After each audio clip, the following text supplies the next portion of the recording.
সমাজত কাৰোবাৰ মৃত্যু হ'লে কিমান দিনত কাজ কৰ্মবিলাক কৰে, কেনেকুৱা ছিষ্টেম কি।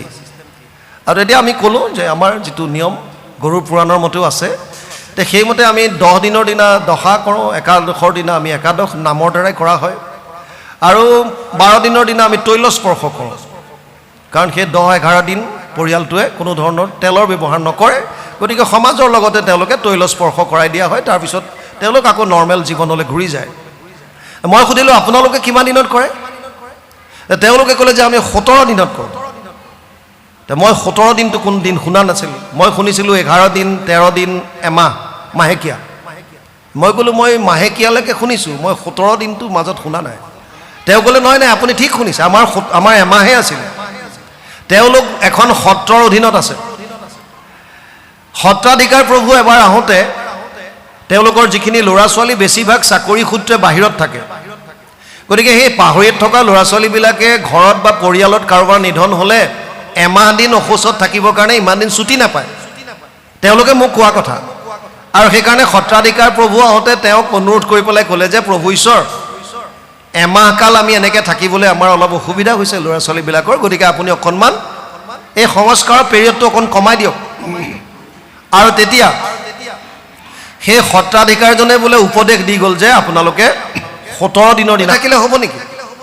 তেওঁ কি ক'ব বিচাৰিছে, তেওঁক সন্মান দিয়া, তেওঁক ক'বলৈ দিয়া, তাৰপিছত আলোচনা কৰা, যদি গ্ৰহণযোগ্য হয় গ্ৰহণ কৰা, গ্ৰহণযোগ্য নহ'লে বাদ দিয়া, বছ লেঠা চেছ। কিন্তু সন্মান নিদিয়াটো কেনেকুৱা কথা। আমাৰ সমাজত আমি প্ৰায়বিলাকে ভাবোঁ মই যিটো জানো এইটোৱে শুদ্ধ, এইটোৱে সত্য, সমাজখন মোৰ মতে চলক, আৰু নহ'লে খেল খেল হৈ যাব, ফাট হৈ যাব। বুজি পাইছেনে নাই। 3য় শ্ৰেণীকোঠাত এজন শিক্ষকে এই ক্লাছটোৰ ফাৰ্ষ্ট বয়টোক উঠাই পেলাই ক'লে যে তুমি তোমাক এটা প্ৰশ্ন কৰোঁ, প্ৰশ্নৰ উত্তৰটো দিয়া। ছাৰ কওক। ধৰি লোৱা মই তোমাক বেগৰ পৰা উলিয়াই 2টা আপেল দিলোঁ, আৰু গছৰ পৰা ছিঙি আনি আকৌ 3টা দিলোঁ, তোমাৰ হাতত কেইটা আপেল হ'ব। ফাৰ্ষ্ট বয় চোকা ল'ৰা, সি গন্তি কৰি ক'লে ছাৰ 6টা। তাৰ কনফিডেণ্ট আছে 6টা। ছাৰে কৈছে ভালকৈ শুন, প্ৰশ্নটো শুনি ল। বেগৰ পৰা উলিয়াই 2টা দিছোঁ, গছৰ পৰা ছিঙি আনি 3টা দিছোঁ, তোৰ হাতত কেইটা আপেল হ'ব। সি কৈছে ছাৰ 6টা। 4-5 বাৰ সোধাৰ পাছত একেটা উত্তৰ দিওঁতে চৰ মাৰি দিলে। কিয়? কাৰণ শিক্ষকজন কি হৈ আছে, উত্তৰটো শিক্ষকজনে কি বুলি ভাবি আছে, 3-2 কিমান হ'ব লাগিব, 5টা। কনফিডেণ্ট 5টাই হ'ব লাগিব। ল'ৰাটোৱে যেতিয়া 6টা বুলি কৈছে, তাৰমানে মোৰ ভবাটো মিছা বুলি কৈছে, এইটো কেনেকৈ হ'ব। তেওঁ ল'ৰাটোক চৰ মাৰি দিলে, ল'ৰাটোৱে কান্দিলে, শিক্ষকজনৰ বেয়া লাগিল, আৰু বেয়া লাগি সুধিলে অ' পাই ইমান সাধাৰণ প্ৰশ্ন এটা কৰিছোঁ কিয় পৰা নাই, তইতো ক্লাছৰ ফাৰ্ষ্ট বয়, তোক মই কৈছোঁ যে বেগৰ পৰা উলিয়াই 2টা দিছোঁ, আৰু গছৰ পৰা ছিঙি আনি 3টা দিছোঁ, তোৰ হাতত কেইটা আপেল হ'ব। সি কান্দি কান্দি কৈছে ছাৰ 6টা। কেনেকৈ 6টা সুধি দিলে শিক্ষকে, কেনেকৈ 6টা হ'ব।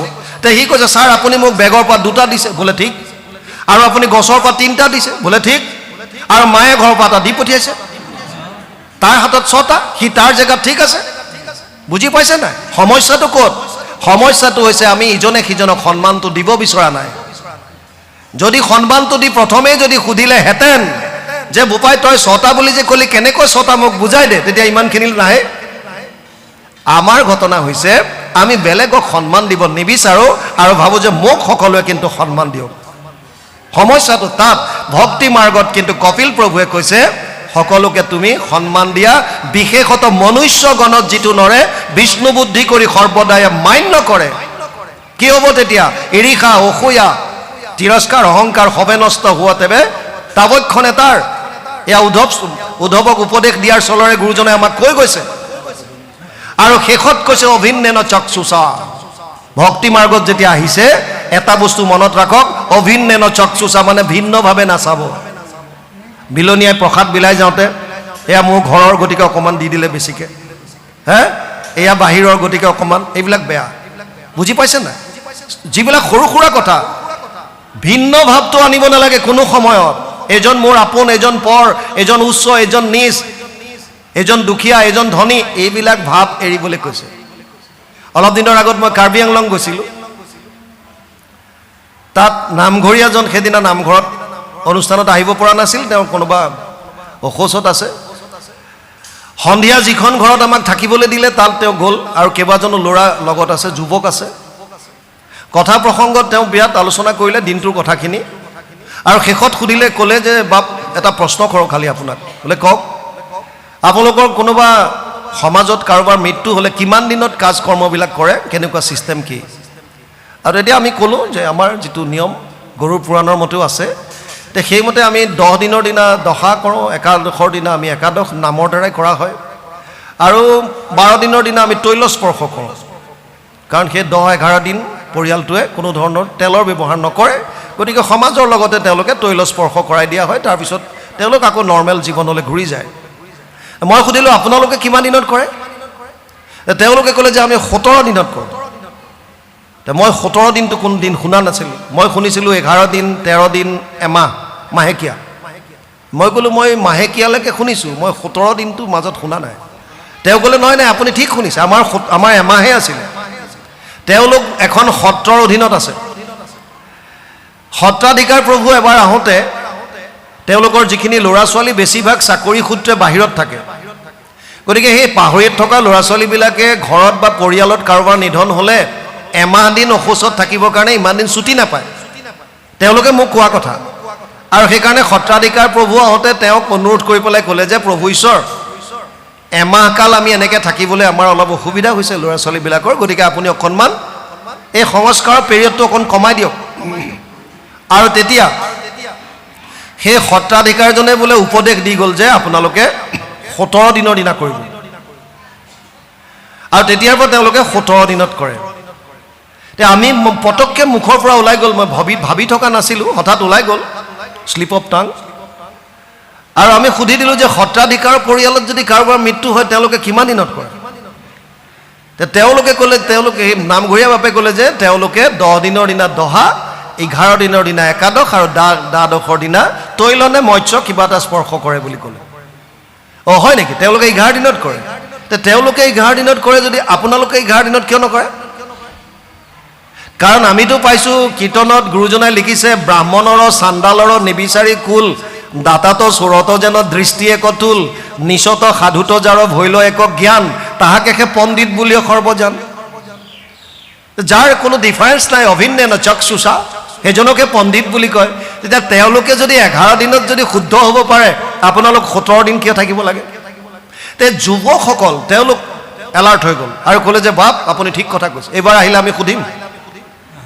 এইবাৰ আহিলে আমি ধৰিম এই কথাটো আমাক যুক্তি সহকাৰে বুজাই দিয়ক যদি আপোনালোকৰ পৰিয়ালত 11 দিনত যদি শুদ্ধ হ'ব পাৰে তে আমি কিয় নোৱাৰোঁ আমি কি নিচ নে কি কথাটো বুজাই দিয়ক কাৰণ শাস্ত্ৰততো তেনেকৈ কৈছে সেইকাৰণে কপিল প্ৰভুৱে কৈছিল যে ভক্তি মাৰ্গৰ এটা ষ্টেপ আৰু হৈছে এইটো হৈছে অভিন্নেন চক্ষুষা আৰু গুৰুজনাৰ এক শৰণ হয় নাম ধৰ্মত ইয়াৰ এটা বিশেষত্ব আছে সেইকাৰণে প্ৰথম কথা এক শৰণ হয় নাম ধৰ্মৰ আমি নিজকে অতি ভাগ্যৱান ভাগ্যশালী বুলি ভাবিব লাগে আমি চাকৰি সূত্ৰে ভাৰতৰ বিভিন্ন স্থানত গৈছোঁ বিভিন্ন ধৰ্মাৱলম্বী লোকৰ লগত কথা বতৰা পাতিছোঁ পৰিৱেশ দেখিছোঁ তেতিয়া দেখা পাইছোঁ যে উচ্চ নিচ বহুত চলে জয়ছলমেৰত থাকোঁতেতো এনেকুৱাও আছিল যে কোনো এটা জাতি তাত এনেকুৱা আছে কোনো এজনৰ ঘৰৰ সন্মুখেদি পাৰ হ'লে পিন্ধি থকা চেণ্ডেলযোৰ মূৰত লৈ যাব লাগে পিন্ধি যাব নোৱাৰে ৰাস্তাই দি গেটৰ সন্মুখেদি নিচ জাতি কিন্তু আমাৰ গুৰুজনৰ যিখন সমাজ ইয়াত এইবিলাক নাই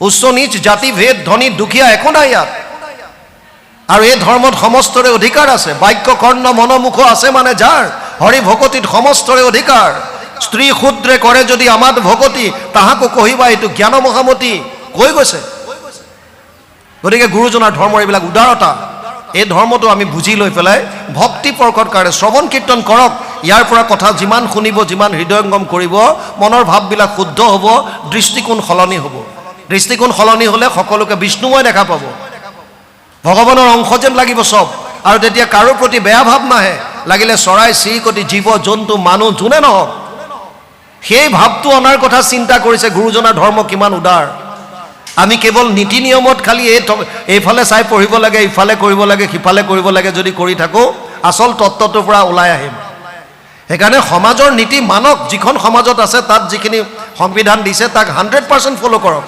কিন্তু তত্ত্বটো বুজিবলৈ চাওক কি কৈছে এই কথাখিনি কি সেই কথাখিনি আমি বুজিব লাগে আৰু ইয়াত এতিয়া সেইটোৱে কৈছে এমত দুৰ্লভ জন্ম পায়া যিটো ভকতিক আচৰক কাম্য কৰ্ম যত মিছা হেন জানি তাক বাঞ্ছা নকৰক। কাম্য কৰ্ম কোনবিলাক? যিবিলাক ইন্দ্ৰিয়ৰ প্ৰীতি সাধনৰ কাৰণে আমি কৰোঁ। খাই ভাল লাগিল, যি মৰ্জি খাইছোঁ। পিন্ধি ভাল লাগিল, যি মৰ্জি পিন্ধিছোঁ। কোনোবাই পেণ্ট ফালি লৈছে, কোনোবাই কিবা কৰি লৈছে, যাৰ যেনেকুৱা মৰ্জি, বছ ভাল লাগিছে। বুজি পাইছেনে? এইবিলাক ইন্দ্ৰিয়ৰ কামনা, ইন্দ্ৰিয়ই বিচৰা ধৰণে কাম কৰি গৈ আছোঁ, বছ। সেইকাৰণে কৈছে এইবিলাকে প্ৰকৃত সুখ দিব নোৱাৰে। তাৰপাছত কৈছে তেতিয়াহ'লে আমি কি কৰিম? প্ৰহ্লাদে কৈছে বিষ্ণুৰ চৰণ স্মৰণত পৰে পুৰুষৰ লাভ নাই, যিমান শকতি হৰি সুমাৰক মনুষ্য জন্মে সদায়। এজন দৈত্য শিশুৱে জ্ঞান দিছে, চাওক কিমান সুন্দৰ কথা কৈছে। বিষ্ণুৰ চৰণ স্মৰণত পৰে পুৰুষৰ লাভ নাই। ইয়াত পুৰুষ মানে আত্মাক বুজাইছে, জীৱক বুজাইছে, যে আমিবিলাকে বিষ্ণুৰ চৰণ যদি স্মৰণ নকৰোঁ আৰু ইয়াতকে একো আমাৰ জীৱনে বেকাৰ হ'ব। মহাপুৰুষ শ্ৰীমন্ত শংকৰদেৱে কীৰ্তনত লিখিছে, মনুষ্য শৰীৰ পাই যিটো নৰগণ, নকৰে তোমাৰ যদি শ্ৰৱণ কীৰ্তন, বিফলে জনম গৈলা ভৈলা সৰ্বনাশ, জীৱন্ততে মৰা সেইটো ভাতিৰ নিচা। বেদস্তুতি কীৰ্তন, প্ৰথম কীৰ্তনতে লিখিছে বেদস্তুতি। এই মানুহৰ শৰীৰ পাই যদি শ্ৰৱণ কীৰ্তনে নকৰিলোঁ, শ্ৰৱণ কীৰ্তন নকৰিলে মনৰ ভাৱ শুদ্ধ নহ'ব। মনৰ ভাৱ শুদ্ধ নহ'লে দৃষ্টিকোণ সলনি নহ'ব। দৃষ্টিকোণ সলনি নহ'লে আমাৰ একো লাভে নহ'ব। বুজি পাইছেনে? গতিকে বেষ্টটো হৈছে শ্ৰৱণ কীৰ্তন। সেইকাৰণে গুৰুজনে কিমান চিন্তা কৰি আমাক দি থৈ গৈছে শ্ৰৱণ কীৰ্তন কৰা। শ্ৰৱণ কীৰ্তন কৰিলে ভাৱ শুদ্ধ হ'ব, ভাৱ শুদ্ধ হ'লে দৃষ্টিকোণ সলনি হ'ব। নহ'লেতো আমাৰ প্ৰত্যেকে বেলেগ বেলেগ ধৰণে ভাবে। এটা ক্লাছৰুমত এজন শিক্ষকে মদ যে বেয়া বস্তু বুজাবৰ কাৰণে এটা গ্লাছত মদ লৈ গৈছে, আধা গিলাচ, আৰু এডাল কেঁচু লৈ গৈছে, আৰু ল'ৰা ছোৱালীক কৈছে দেখিছা কি আছে হাতত?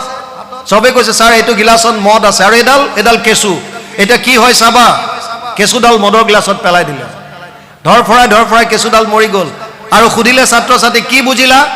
লাষ্ট বেঞ্চৰ পৰা এটা হাত দাঙিছে, ছাৰ কি বুজিলি? ছাৰ আমি মদ খাব লাগে। কিয়? তই সেইটোৱে বুজিলি যে? ছাৰ মদ খালে পেটত থকা পেলু চেলুবিলাক মৰি যাব। বুজি পালে নাই? দৃষ্টিকোণ আপুনি কেনেকৈ লৈছে, সেই দৃষ্টিকোণ সলনি কৰিবৰ কাৰণে শ্ৰৱণ কীৰ্তন আটাইতকৈ প্ৰয়োজন। প্ৰত্যেকটো বস্তু আপোনাৰ দৃষ্টিকোণ সলনি হৈ যাব। প্ৰত্যেকটো আপোনাৰ ঘটনা দুৰ্ঘটনা যেনেকুৱা যেনেকুৱা জীৱনলৈ আহে আপুনি তাক বেলেগ ধৰণে ল'ব। 42 ডিগ্ৰী চেলচিয়াছত যেতিয়া গৰম হয়, এয়াৰ কণ্ডিশ্যন ৰুমত সোমাই থকা মানুহেও আমি কি কওঁ যে গৰম, বাপৰে এচিৰ হাৱা গৰম হৈ গৈছে। আৰু 42 ডিগ্ৰী চেলচিয়াছত যে হাইৱেত যে আলকটৰা হাতত লৈ এচামে দি আছে গৰমত, কিয়? কি গৰম তেওঁলোকৰ কাৰণে বেলেগ, আমাৰ কাৰণে বেলেগ? না, দৃষ্টিকোণ।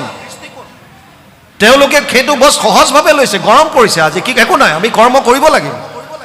পথাৰত ৰুই আছে গৰমত, কিন্তু দৃষ্টিকোণ কেনেকৈ লৈছোঁ প্ৰত্যেকটো বস্তু, সেইবিলাক কৰিবৰ কাৰণেই গুৰুজনাই প্ৰথম দি থৈ গৈছে যিমান পাৰে শুনক। শুনোতে শুনোতে শুনোতে শুনোতে মনৰ বেয়া ভাৱবিলাক, মলিনতাবিলাক যেতিয়া নাইকিয়া হ'ব, তেতিয়া প্ৰত্যেকটো ঘটনা পৰিঘটনা চববিলাক বস্তুৰ আপোনালোকে গ্ৰহণ কৰাৰ ক্ষমতাটো অকণ বেলেগ ধৰণৰ হ'ব, দৃষ্টিকোণ সলনি হ'ব। বুজি পালে?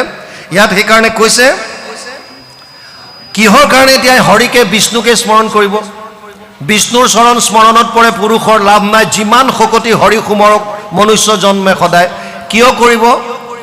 প্ৰহ্লাদে কৈছে সমস্তৰে প্ৰিয় সুহৃদয় আত্মা জগতৰে পিতা মাতা, হেন জানি আন বিষয় এৰিয়া হৃদয়ে হৰিক চিন্তা। সমস্তৰে প্ৰিয় কেনেকে? বিভিন্ন ধৰ্ম সম্প্ৰদায় আছে। মুছলমানসকলৰ কাৰণে প্ৰিয় কৃষ্ণ হ'ব জানো? খ্ৰীষ্টিয়ানসকলৰ কাৰণে হ'ব জানো? শৈৱ, আমাৰ সনাতন ধৰ্মৰ 5টা থাল আছে।